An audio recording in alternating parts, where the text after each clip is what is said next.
All right, so we are here to eat. Ever since we got into Georgia, Atlanta, we've been having meals here at Sambra. It's an African restaurant located right here in Atlanta, Georgia, owned by Ghanaians. I'm so excited about it. And we're going to be having a conversation about who gets to patronize Ghanaian food in America. Georgia, Atlanta to be precise. It will amaze you the kind of people she tells me eats her food. But I want to hear from her herself, and she gets to introduce herself. My name is Carolyn. Some people call me Lady Rev. Lady Rev Carolyn, because you are married to a bishop, so they call you Lady. And then I got ordained 2 years ago, so then the Reverend. Okay. But I go by Mama Carol or Carolyn or Miss Carolyn or Pastor Carolyn, or whatever you want. Whichever one you want to call. You know, because you brought in the fact that you're married to a bishop. I'm sure people want to know, oh, who's this bishop that she's married to? Popularly known as Bishop Imo Cessation of Life Chapel. We started Life Chapel about 9 years ago. Wow.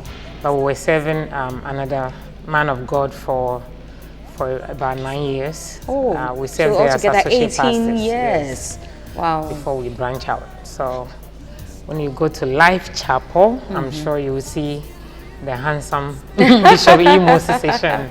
Wow, beautiful to know. And how long ago did you start this business? This is, today is 23rd? Yeah, today is 24th. 24th. So yesterday was exactly 3 months that we opened this business. Just 3 months? Just 3 months. Wow. Yes, just 3 months. I've been here a number of days, you know, and people come in. It doesn't look like a 3-month business. How did it work?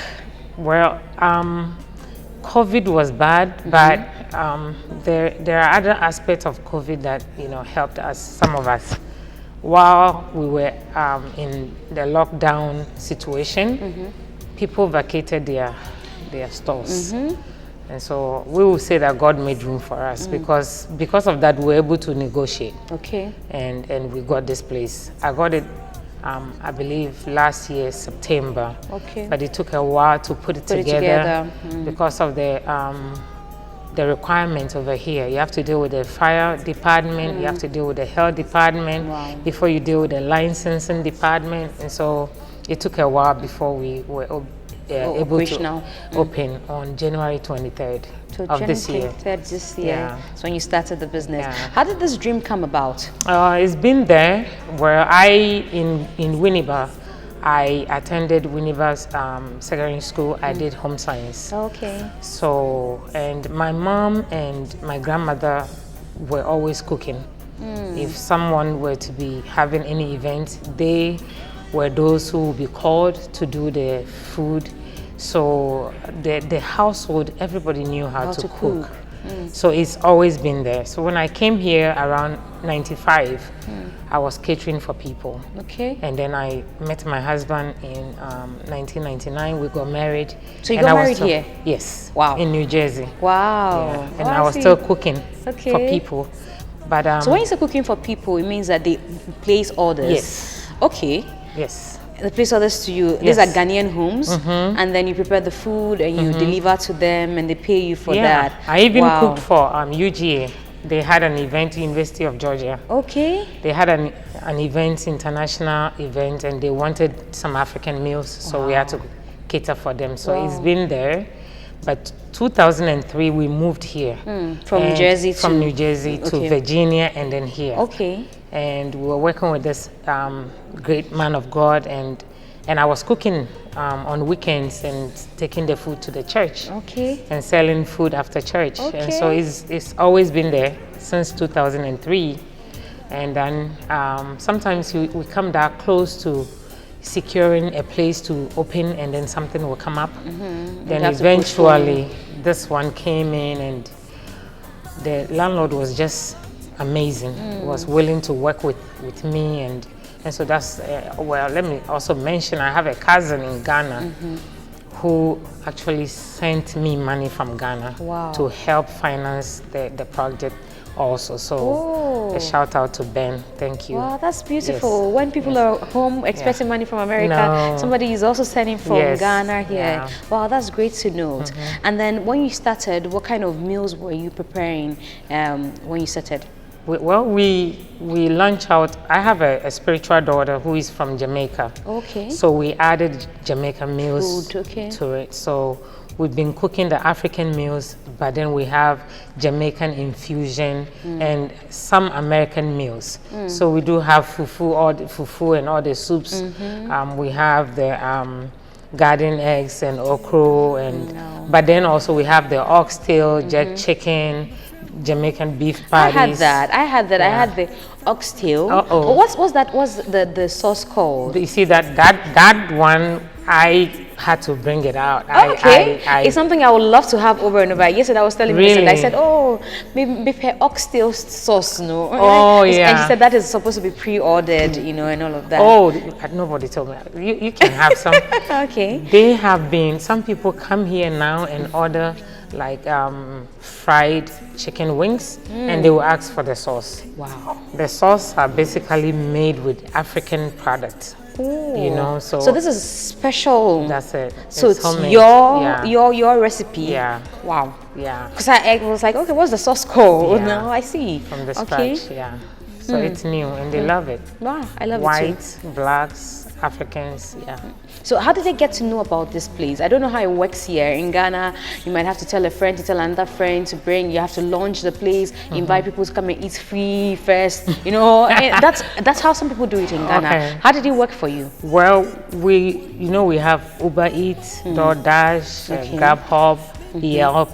So we've signed up with all of them. And then also we have our social media platforms. So we advertise over there as well, of course. And then this plaza is a very busy place. Okay. Yeah, it's this intersection right here for 5 Forks, Trickham and Sugarloaf is a very busy place. So we also had road signs, and my ladies the first 2 weeks would go and stand by the roadside with their signs. So we got people coming in, and some of the associations in every community, we have where we live, we have the club members, and so you have Ghanaians? No. Oh, okay.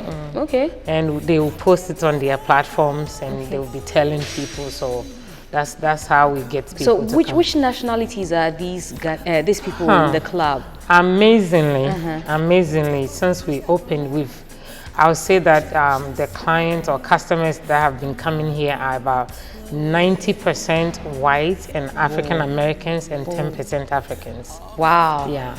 And they love our food. They do. They eat fufu. They eat fufu, and they love the pepper soup. I don't know who mentioned it, but we use a light soup for them, just make it hotter. And then they will eat red snapper and banku. Wow. We just had to come and show them how to eat it with their hands, and that was it. Wow. And they embrace it just like that? Yes. Some of them just come here just for that. So when they walk in, what do they say they want to buy? Or they just say, give me something African? What do they say? Oh, somebody told me about banku and red snapper, so I just banku and fried mackerel. So that's what I want to have. Stuff like that. Oh, I saw it on your website. What is this? And then also I hear there is this talk about fufu on TikTok. Yes, even on YouTube. Oh, okay. Yeah, there's been this conversation about African food actually. Okay. And people go by and give their reviews. I've watched videos like that. So I think maybe that's what they also follow in some of the people. Okay. Because we had one today, an Asian woman who came here and said that, well, I want to try fufu. And we were all looking at, we said, do you know how to eat it? Well, I saw it on TikTok, so I want to try it. And she ate everything. Wow. Everything, yes. And she liked it? Yes. Wow. I mean, they come and buy and take it with them. Because of the COVID, some of them are scared to come and sit here. So they buy too. How does that make you feel? A Ghanaian woman who's here cooking Ghanaian meals and people are enjoying them. Awesome. It's an amazing feeling, especially when you have them coming with their families, like a family with children, and they are all eating the meatballs. But they eat meatballs here. When I was in Ghana, I did not see meatballs. But then I had to infuse some African herbs, the garlic and our gingers and stuff like that. And it makes it different. And so they are intrigued by it. Like, what do you put in there? Because what they sell over there at the store is different from what we cook in here. So, yeah. But how do you get your ingredients? Now, that's another conversation. These are Ghanaian, sometimes very, very authentic Ghanaian products or ingredients. Do you have to ship them all the time? Do you have to have somebody coming from home, or there are stores here where you can buy them? Yeah, we do have a lot of stores, but it's expensive. So when you hear that someone is coming, like Millie just came, she brought me some. My cousin had to take some to her for her to bring it. But that's where we get it from, the African market. They have the tropical market, so we go there and shop. But it's really expensive to get the ingredient here. But what I do though, instead of using the already smoked fish to do the cooking, which will be extremely expensive, I smoke it myself. Wow, that's extra work. Exactly. But then it's tasty because I get to spice them up the way you want it. Yeah. So, but the cost of buying things from the African shops here, does it also make the packaging of your final products also expensive? Yes, it does.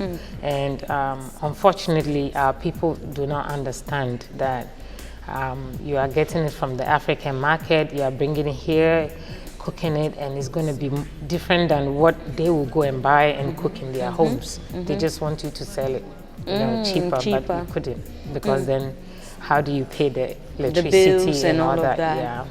Yeah. So far so good, it looks like. Yeah. What's the least amount I can have a meal for here? About $11. $11. What We am do I also eating? have shrimp. Okay.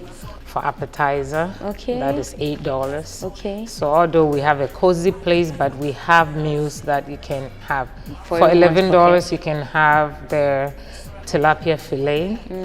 It's it's cut and fried. We put some, of course, spices on it and some flour and fry it, and then of course I add my sambra sauce on it, and they eat it with white rice and veggies. Yeah, I see. That sounds beautiful. I've enjoyed meals here, and I encourage anybody who comes to Georgia, Atlanta, to look for sambra. Of course, once they input that on the map, it brings them all the way here. Thank you so much for making time to speak to us. The fellow people in Ghana might want to hear a thing or two from you. Maybe there's something you want to share with them. Yes. Most of the African Americans that have come here to eat here, they have this connection with the food and home. What I've heard them say is that coming to Sambra means coming home. Wow. So I am so grateful that we could bring Ghana here. So you enter here. You don't have to wait to go to Ghana before you have a feel of Ghana. Exactly. And then also to present Ghana in a certain way to them, because some people have some mentality about Africa. Oh, people live on trees and stuff like that. So they come here and see the place looking like that, and they're like, wow. Wow. Okay, so then you have a feel of what Ghana could, look like. Exactly. So well, I have a few of them who want to go home. Now that they've come here, it's the food, and like, when are you going to Ghana? You want to go with you. Exactly. I see. So it is good for us to portray our culture to them and change, the narrative, change what they've heard. Used to. Exactly. So we try to up everything over here, even the way we serve them. I ate in Aiwa. I ate in Asanka. Exactly. Exactly. Yeah, that's nice. Do you get to play Ghanaian music also for them to enjoy? Oh, yes. Okay. So Ghanaian there's a full classicals. package there. Yes. Oh, I see. It's a full package there. Yes. Congratulations to you. And thank you you so much for promoting Ghana. Thank you. In Atlanta, Georgia. Thank you We're so grateful much. to you. Yes, thank you for the honor. All right, so that's the CEO of Sambra right here in Atlanta, Georgia. We had a conversation about her African restaurant and how she's projecting Ghana through food right here inside Georgia, Atlanta. Catch you back